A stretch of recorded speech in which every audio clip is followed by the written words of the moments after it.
126 জন যে attorney general নিয়োগ দিছে বিএনপি সরকার আসার পরে, সেখানে একজনও হিন্দু নাই। কিন্তু আমরা যারা বাংলাদেশি হিন্দু তারা সবসময় সোশ্যাল মিডিয়ায় কিছু মৌলবাদী গুজবের আমরা সম্মুখীন হই যে বাংলাদেশে হিন্দু সম্প্রদায়ের মানুষ নাকি সব ধরনের সরকারি চাকরিতে 30 থেকে 40% চাকরি করতেছে। মানে তারা এমনভাবে বুঝায় যে কোটা আছে।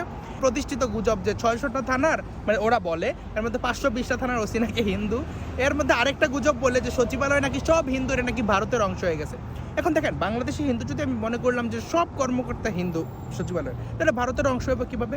মানে 47-এর দেশভাগের সময় হিন্দু সম্প্রদায়ের ভোটে, যে হিন্দু সম্প্রদায়ের নেতৃত্বের ভোটে যখন বৃহত্তর ময়মনসিংহ, বরিশাল, খুলনা, সিলেট এই অংশগুলো বাংলাদেশের সাথে ভূমির হিস্সা হিসাবে অ্যাড হয়েছে, হিন্দুদের ভূমির অধিকার হিসাবে অ্যাড হয়েছে, তখন খুব ভালো লাগছে। এখন দেখবেন যখন আপনার উপর হওয়া নির্যাতনের কথা বলবেন তখন বলবে ভালো লাগলে ইন্ডিয়া চলে যাও। মানে আপনি যে 47-এ কথিত যে স্লোগান দিয়েছেন দলিত মুসলিম ভাই ভাই, সে সময় খুব ভালো লাগছে, তখন ভূমির হিস্সা ছিল। তো এখন আপনাদেরকে যদি মানে নির্যাতনের উপর রাইখা যদি আপনি দেশ ত্যাগ করেন, সেক্ষেত্রে ভালো না, ফ্রিতে পাওয়া গেল।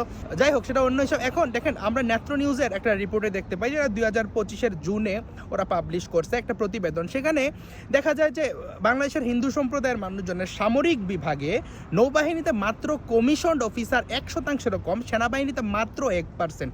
এবং এটারই নেত্র নিউজ খুব সংখ্যালঘুদের অনবদ্য যাত্রা হিসেবে প্রকাশ করছে। আপনারা জানেন গত কয়েকদিন আগেও 126 জন যে অ্যাটর্নি জেনারেল নিয়োগ দিছে বিএনপি সরকার আসার পরে, সেখানে একজনও হিন্দু নাই। কিন্তু সেটা নিয়ে কোনো হিন্দুকেই খুদ দেখবেন না কথা বলতে, ওর কোনো মাথা ব্যথাই নাই। হয় জাস্ট এই যে ওইটা বিএনপির কোনো নেতার সাথে খিচুড়ি খেতে পারলে হিন্দু নেতা এটা খুশি আছে।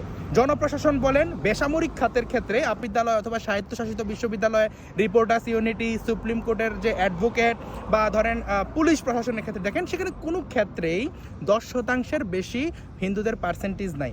এবং এই যে পার্সেন্টেজ, সেটা কিন্তু কোনো কোটার ভিত্তিতে না, মেধার ভিত্তিতে, যারা যোগ্যতার ভিত্তিতে সেখানে চাকরি পায়। এই 5ই আগস্টের পরবর্তী সময় দেখবেন যে কত যারা হিন্দু ছাত্রছাত্রী আছে তাদেরকে নানানভাবে নানান ট্যাগ দিয়া তাদেরকে বঞ্চিত করা হয়েছে।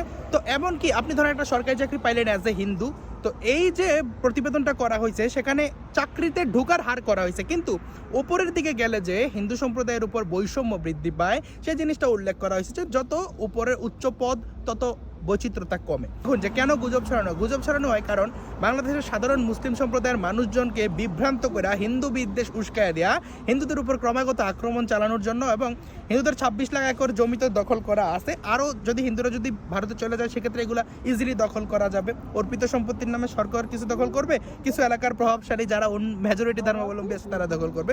তো আমি নেত্র নিউজের রিপোর্টটা কমেন্ট বক্সে দিয়ে দিব, কিন্তু রিপোর্ট কেউ পড়বে না। এখানে এসে বলবে যে বখতিয়ার খিলজি বাংলায় আসছে, লুট করছে, তারপরে বলবে যে কালাপাহাড় সোমনাথ মন্দির লুট করছে আরব লুটেরা। তো এটার সাথে নেত্র নিউজের রিপোর্টের কোনো সম্পর্ক আছে? কিন্তু আপনারা কমেন্ট চেক করলে দেখবেন যে এই ধরনের কমেন্টগুলো করছে। তো দেশের হিন্দু সম্প্রদায়ের মানুষজন সরকারের কাছে যা দাবি করছে সেটা হলো ন্যায্যতার ভিত্তিতে যেন হিন্দুরা চাকরি পায়। কোনো কোটার কথা বলা হয় না। যেমন ভারতে মুসলিমদের জন্য ওবিসি সংরক্ষণ আছে, সংখ্যালঘু মন্ত্রণালয় আছে, ওয়াকফ বোর্ডের আলাদা সংরক্ষণ আছে। হিন্দু সম্প্রদায়ের জন্য বাংলাদেশে সব কিছু নাই, কোনো কোটা নাই। তো হিন্দু সম্প্রদায়ের মানুষজন নানা ধরনের সাম্প্রদায়িকতার শিকার হয়। এদেশের একটা ব্যাকওয়ার্ড জনগোষ্ঠীতে পরিণত হইতেছে ক্রমাগত মৌলবাদ সাম্প্রদায়িকতার কারণে। সেখানে তো যেখানে কোটার ইস্যু নিয়ে কথা হওয়ার উচিত, সেই জায়গায় আরো গুজব ছড়ানো হয় হিন্দুরা নাকি 35%, 600 জন ওসির মধ্যে নাকি 520 জন ওসি হিন্দু। এত পুলিশের কথা বলে পুলিশে মাত্র 9.6% হিন্দু সম্প্রদায়ের মানুষজন। তো এই ধরনের গুজবকে আমাদের সঠিক তথ্য প্রমাণ দিয়ে এগুলোকে প্রতিহত করতে হবে। ধন্যবাদ সবাইকে। ভিডিও ভালো লাগলে লাইক, কমেন্ট, শেয়ার করে পাশে থাকতে পারেন।